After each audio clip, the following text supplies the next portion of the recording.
agree that he is hiding out on this issue, and is that a good posture to be in? I would not agree with that at all. Look, If you want more content like this, then go ahead and destroy that red subscribe button right now.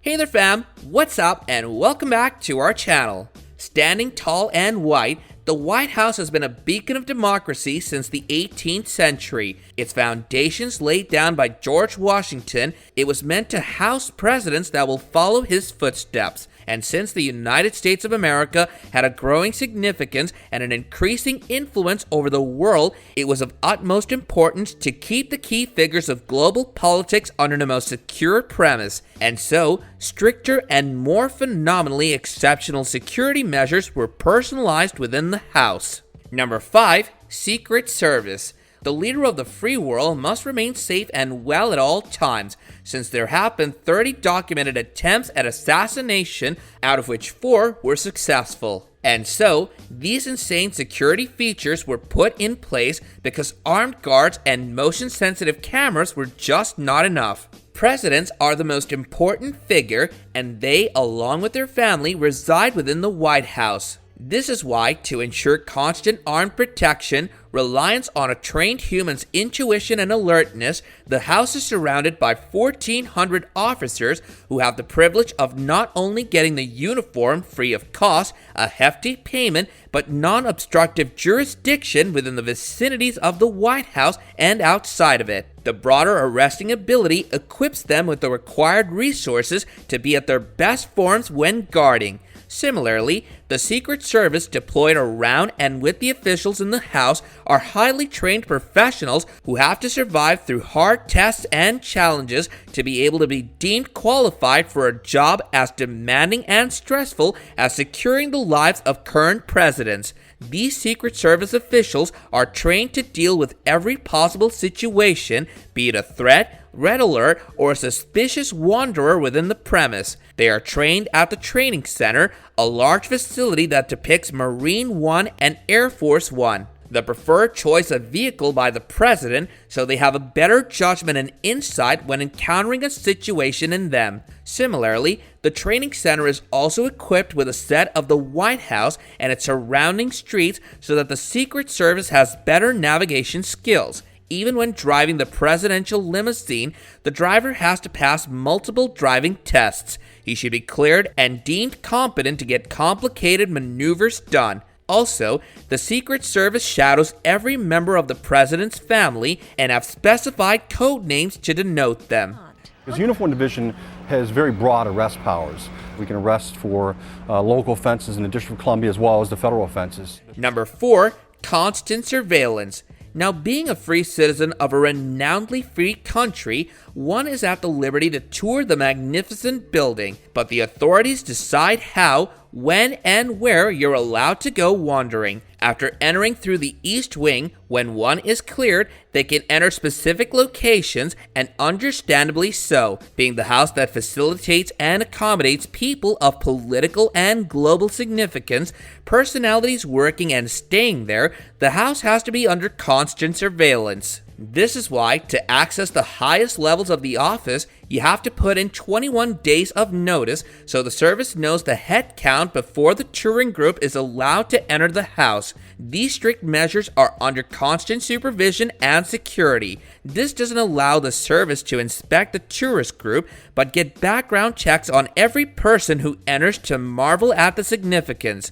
Also, one cannot simply enter the rooms. You're allowed to peek in and snap photos, but they're still off limits. Third floors of the White House are sometimes called the First Family's private residence because it's actually the place where they reside. Number 3. Bulletproof windows. It makes sense that the White House is the most secured building ever. One of the highlighting features is super strong and impenetrable bulletproof glasses that are used in the windows because the one thing that the president doesn't need is the constant worry for his life. The strong glass is otherwise illegal to use for ordinary purposes and regular use for citizens. This glass is only customized, built, and used for presidential security. The existence of ballistic glass behind the regular glass was revealed when a man was committed to creating some chaos and went ahead and fired some shots at the house. Now the public knows there's a feature installed to keep the building safe, but the knowledge of what kind of measures to protect the country remains inaccessible to the masses.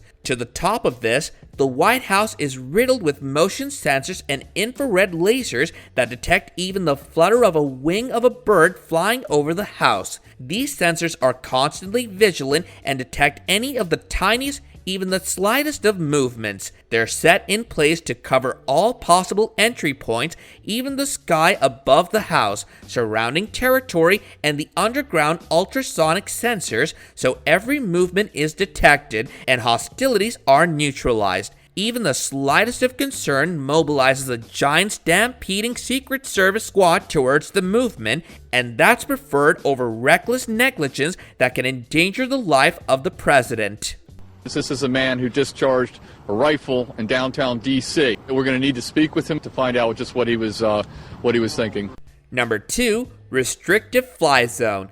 The airspace above the White House, even the entire Washington, D.C., is a no-fly zone. When the president flies, every other flight is put on hold, which means no other flight is in the air when the president is flying. In addition to this, if a rogue airplane makes its way towards the White House, it's shot down by missiles. The White House is protected by an intricately designed security feature, so any possible threat is neutralized by being eliminated. And before a rogue aircraft reaches the White House, it is chased by fighter jets. F-16s rush to fly and tail the rogue one. Since the security of the president is a national priority, there's also a little rumor going around which states that the entire Capitol is equipped with missile launchers, and even the slightest hint of danger will set them off. This doesn't only protect the Capitol, but the White House and the president residing within it. When the president moves around, the Federal Aviation Administration puts a temporary flight restriction in place, and then we defend it. Number 1,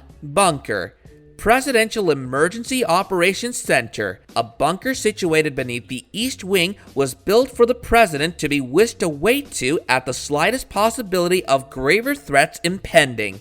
The bunker was an initiation to keep the president and other important officials' lives safe. The first draft of the bunker, or the first version of it, was built in the grave times of World War II with the sole objective to protect President Franklin D. Roosevelt in an unforeseen and catastrophic event of an Air Force attack on the capital, Washington, D.C. by the Axis force. But as time and technology advanced, the bunker was brought up to date, and now the modern PEOC bunker is enhanced and modified with modern communication devices and types of equipment, including televisions and phones, to coordinate and navigate with the outside governmental and non-governmental entities. Every day, the PEOC bunker is guarded and surveillance around the clock every moment of the day by highly trained Joint Service military officers and non-commissioned officers. The last time the bunker was used was on 9/11,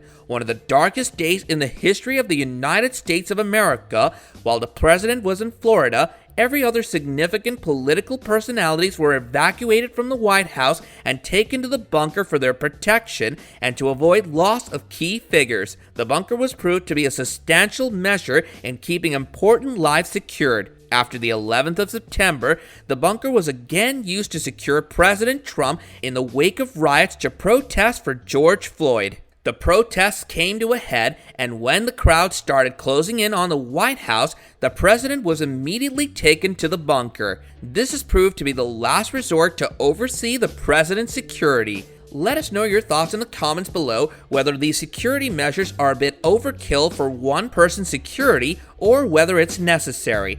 Also, do leave a like and subscribe to the channel while also hitting that bell icon so you can catch up on more content like this in the future. And while you're here, go ahead and give those other 2 videos on your screen a look. And with that, I'll catch you guys later in another video.